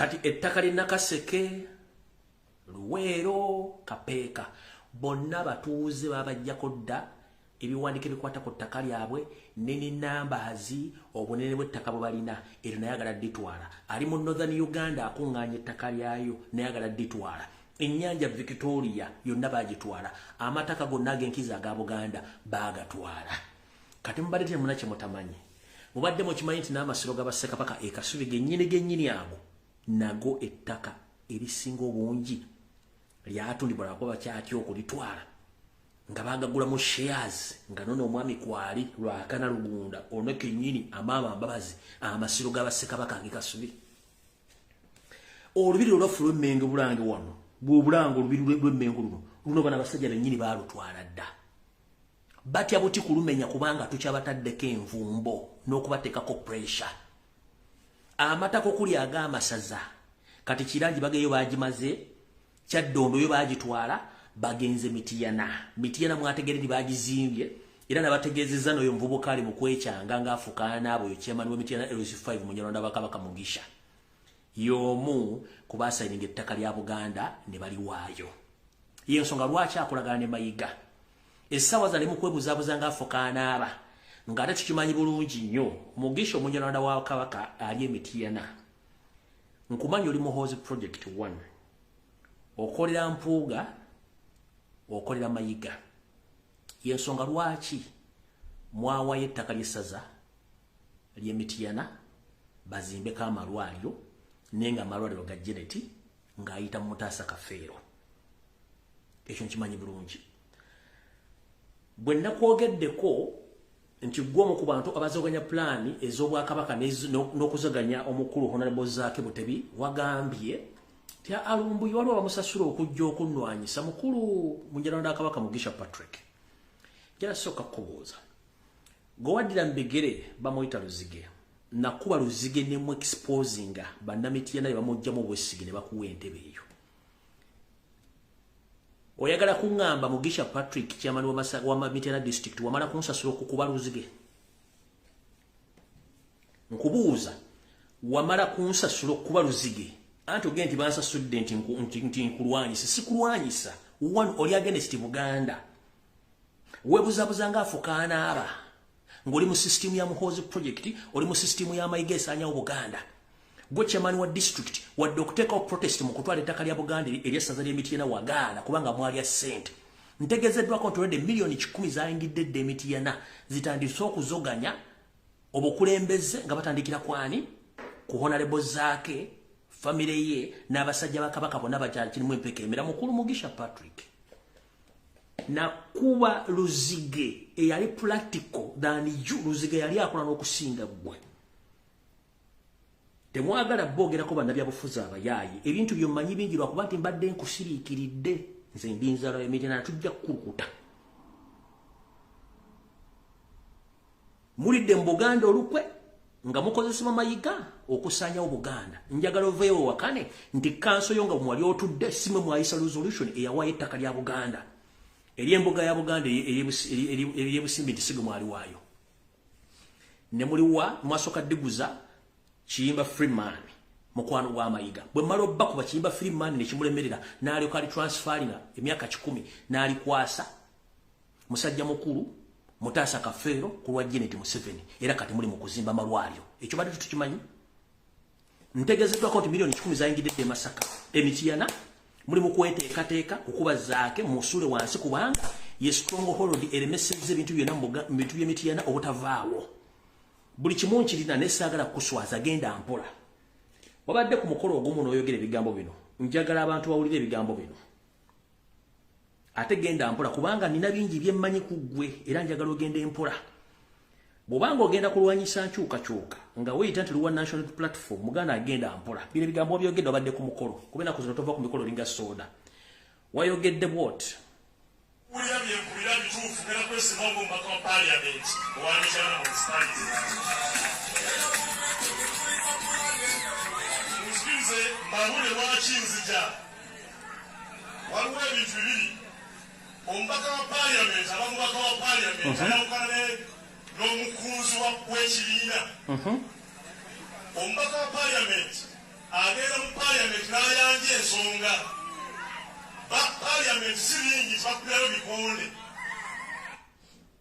sebo omubaka wa parliament abeera mubaka wa parliament ayanja ensonga you are right ekikuleta mu parliament kwanja biteeso so si kufunyirayo bikonde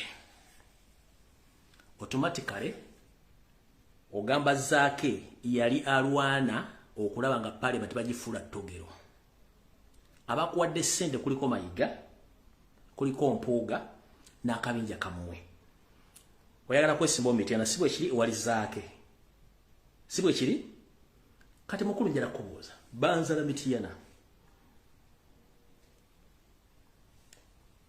nzalibwa Kiwambya Ttanda Emityana mu katale nnamu famire Emityana mu kikubo nnamu famire nina ekimuli famire nina eggulwe famire nina eggombe famire nina buli wamu famire Mityana buli kimu kimanyi ekiri Mityana watuula n'abatamanya ngamba ne mutunda ettaka ly'embuga kati abalwanyisa Obuganda bennyini bebakutaddemu ssente ojjolwanyise muzzukulu wa Buganda nga weefuula kubanga omumanyi oli mwogezi Yesu oli mwogezi naye bukyanga Luziga tumubba n'ava mu ofiisi eyo n'omudira mu bigere njagala oleete project imu gye wakakola Mityana nga n'oluguudo oluva Ekiyinda Mityana okuva waggulu wali ku nkulungo okukkira Mityana wali mu wennyini mu ssenta lulimu ebinnyamba Luziga waluyeka luli njagala oleetera project 5 eziri practical z'okoze Mityana mu myaka gy'omaze egyo gy'otannamala nako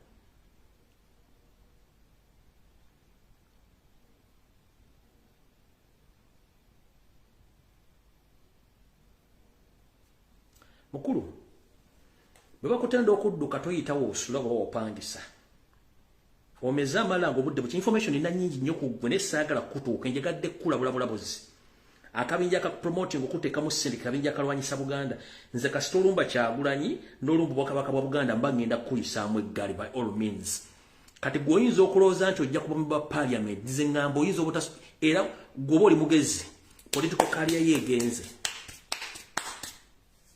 nakuba Luziga omusuula n'agwa wansi nga tulowooza tuleesa omuntu alimu entegeera naye ate oli mufu nnyo akabinja kakutaddemu ssente era mwadde mugenda eriwere mwasose mu meeting gye mwabaddemu manzi rekodi zange nzirina wano kankulage meeting gye mwabaddemu si egwa mu kikofiira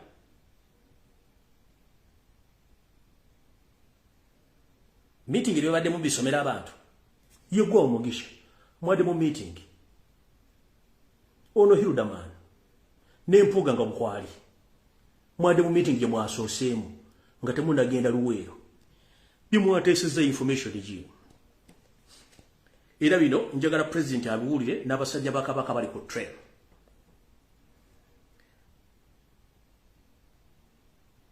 Buno baka bwadde bugenda eri omukulu president n'omukulu Zake Francis Mutebi. Busoma buti. Eri Honorable Zake Francis Mutebi n'omukulembeze omulonde Robert Kyagulanyi Ssentamu. Ensonga za mukulu ono Mugisha Patrick togeza n'ozitwalanga entono. Ababadde Luweero nga balinze president naye nga bw'obalaba abali mu lukiiko olwo badde batuuzizza mwaddemu Abedi Bwanika, Mpuga Mathias, Hilda Maani babadde mu kafubo ak'enjawulo nga baliko ebigambo by'oboogera ng'era bali mu lukwe olw'amaanyi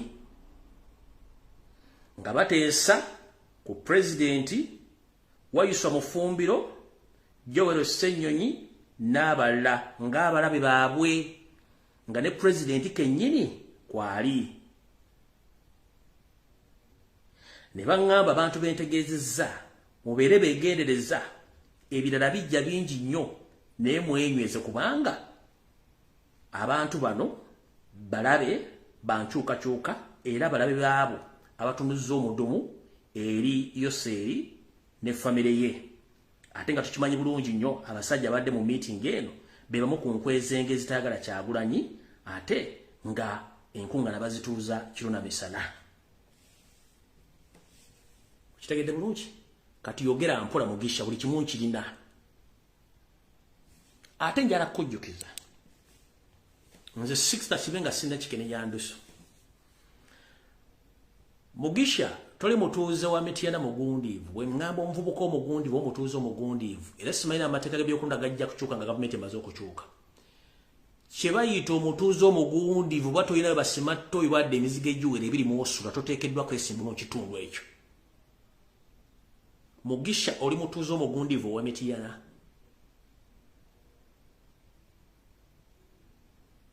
Eyo saagala gendayo. Ne bwe nziramu ne mpulira mu nsosezi zange ez'enjawulo ng'ozzemu okufulumya ekintu kyonna ky'oyogera ku Zaake, ky'oyogera ku Kyagulanyi, nja kujja nteeka nja kujja nkwanika wano ku social media ensi ejja kutya. Sikulwanyisa bula nkulabula. Genda mpola. Abakuwaga bye baagala ositula Kyagulanyi. Abakuwaga bakozesa kuba ne milioni 10 ntegeezeddwako nti zaatuuse dda. Mwagala kugulawo office na bitundu bya Mityana mutandika okuzoganya obukulembeze obuliwo nga musala entotto kubamba abamanyi mwenna ekabanja kamakali mu Judith n'abakooba Nsegumire Kibedi n'abalaba Mpuuga kalulu kagulubuka bweko nankamanyi so genda mpola mukulu Mugisha Patrick munyalonda akabaka chairman of C5 Mityana wagambye nti bankozesa ne bansasula bwe nakuba Luziga chairman of C5 n'ava mu bukulembeze wansasula mmeka kyenkubuuziza.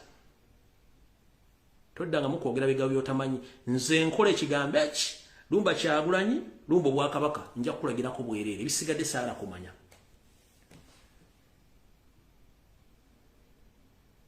Genda mpola mukulu. Ndi bwe Mityana yo constituency mbanza nate mbanziika. Ojera tuko butalinya ku mukolo gonna Mityana nga maze okuduumira gwe musajja gwozo butalinya ku mukolo gonna Mityana kagube gwa akubatiza.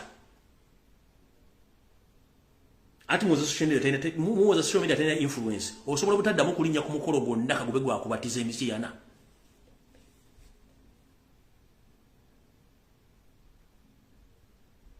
Oyinza butaddamu kulinya ku mukolo gonna kuba mawali mu Buganda olukwe n'otuula mu lukungaane mutunda ettaka lya Buganda n'oluguza Mutaasa Kafeero.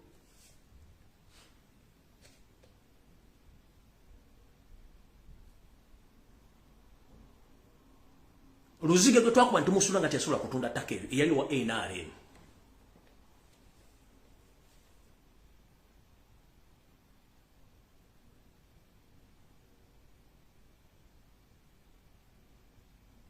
Akabinja kamwereke kalimu Joyce baagala nako tukamanyi bulungi nnyo.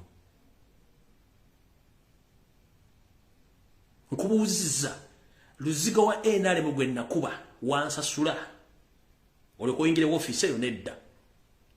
Kyekyo kukusana ba NRM n'abasanyawo Buganda. era kye kyakutuuza mu kanso n'oyisa resolution ettaka lya Buganda ne muguza Mutaasa Kafeero. Oyinza obutaddamu nnalwadde okulinnya ku patekebera ya birthday mu kimu kye bayita miti yanaze nkubuulira kuba nsobola okuwendulira kati ensi neekutegeera obeera ku mikolo n'oyogera manyi bingi naye genda mpola.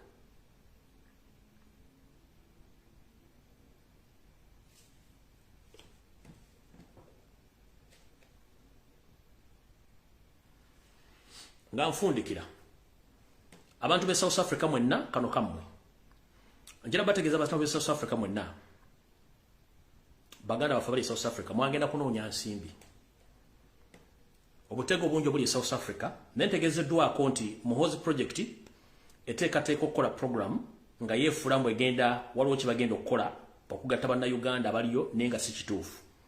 Mu kino kye bagenda okukola bagenda kulaba nga baleeta Muhoozi project era nga bagenda kubanga ejja bagenda gifula simanyi convention of the Ugandans in South Africa Johannesburg 2023 unifying Ugandans in South Africa ejja tandika 18 November registration ebisingawo mujja bitegeera nenga mwene jara bategeeza abantu b'enkyukakyuka n'abagala enkyukakyuka eno Muhoozi project egeza n'erinnya South Africa n'abagiri bonna mutandika banoonya bunono bwe bubaka bwenjagala bazannyirako obulanja buleta ku lunaku olwokusatu nga nkomyewo omu ku bakulembeze aba national platform nga condemning ekikolwa eky'abannayuganda bamu abagenze ne mukima ensimbi zijja mu Muhoozi project era nga zaabaweereddwa ne mutandika zirito zisaasanye South Africa kino mukola kikyamu bubuno naye Kibombo audio zo zonna nziwuliriza bulungi zibadde nnyingi njagala ombuulirayo gw'omwana omuganda omusiraamu abasajja abanalwanda obaagaza ki Kibombo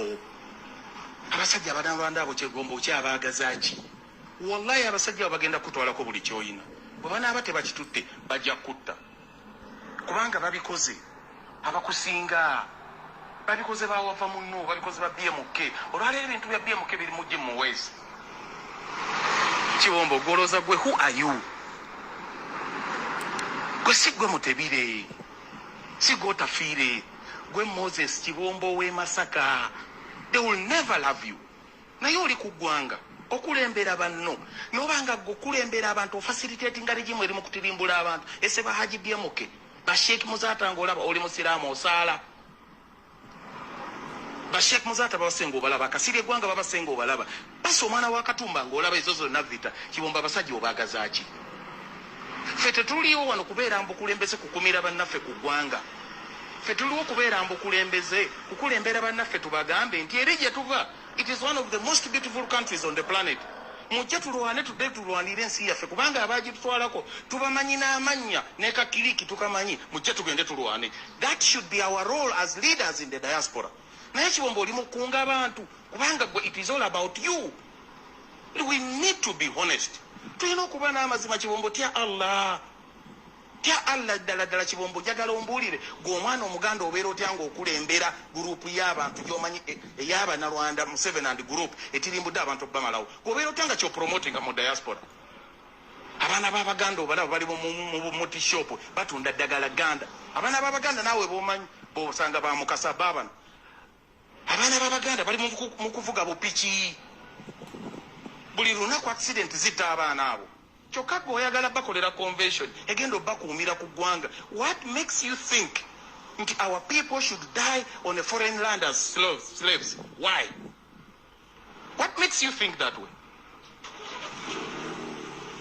where is humanity in everything that we do muganda wange omuntu yenna bw'obanga oli mukulembeze waliwo ebintu by'olina okulembeza olina okulembera abantu bonga ogamba mbanunudde ntya kyokka ekyewuunyisa nti erinnya ate Moses ly'olina liripresentinga kulibaratinga abantu Kibombo weekube mu mutima ogambe abantu bange njagala bakulembera ntya weesonyiwa abasajja abo abanalonda tolina kyogenda bafunamu Ichuli baamutta ng'olaba yali abakolera omulimu Ichuli gwe yali akolera abasajja abo Kibombo wali tosobola gukolako yadde half yali abapromoting on a daily najja n'atumalisinga abantu abalwanira ensi yaffe bampa amasasi baamutta who are you nga bawava muno bawaayo buli kimu mu lutalo muganda wange nkwegayiridde nkwegayiridde tulwanirira abantu baffe weesonyiwa ebibiina by'abanalwanda weesonyiwa abasajja kibombo they will never love you. They are too tribalistic. Despite the fact that everybody has welcomed them, they are too tribalistic to accommodate you. Something personal about you. I've got nothing personal about you, Chibombo. What? The sina change galans. I want to see a just society. I know we have the resources and the capacity to do them. Naye tulina obukulembeze obutalina kubaawo. Tulinawo abafuzi b'amatwale. Tulinawo dictator. Chibombo oyina kubeera emu ku bantu ku group ezikulembedde okulwanirira abantu baffe okwenunula. You must be part of that group. Goli weebuddu.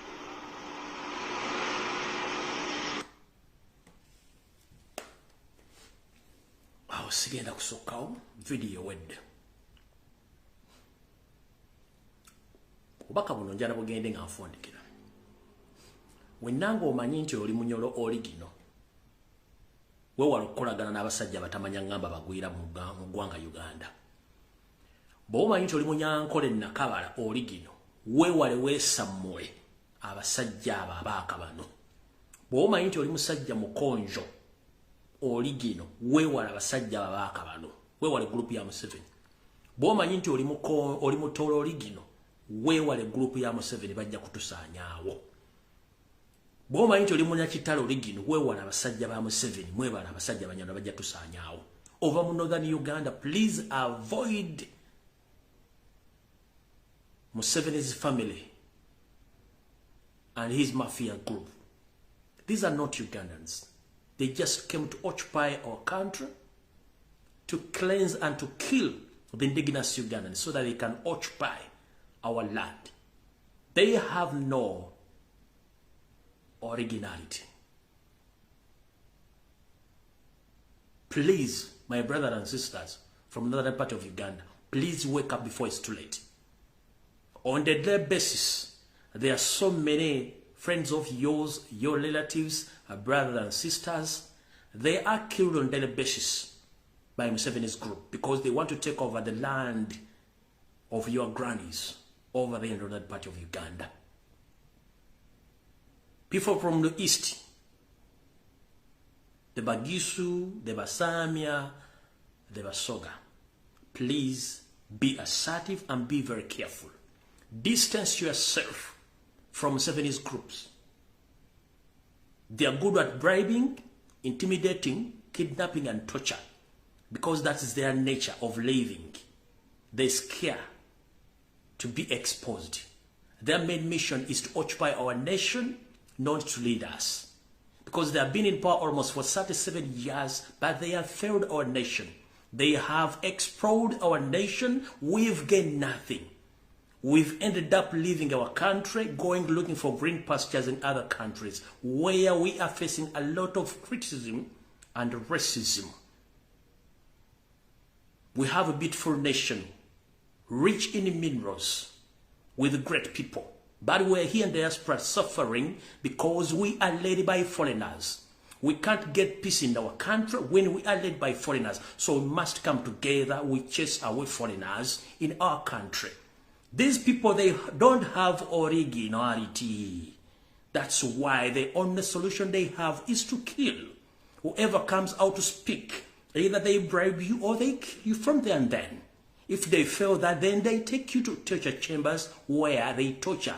And they kill you from there, they bury you from there and then. So we must come together to stop this kind of nonsense. It's high time. We are tired. Last message go to Baganda. You are the heart of this nation. Wake up and stand up.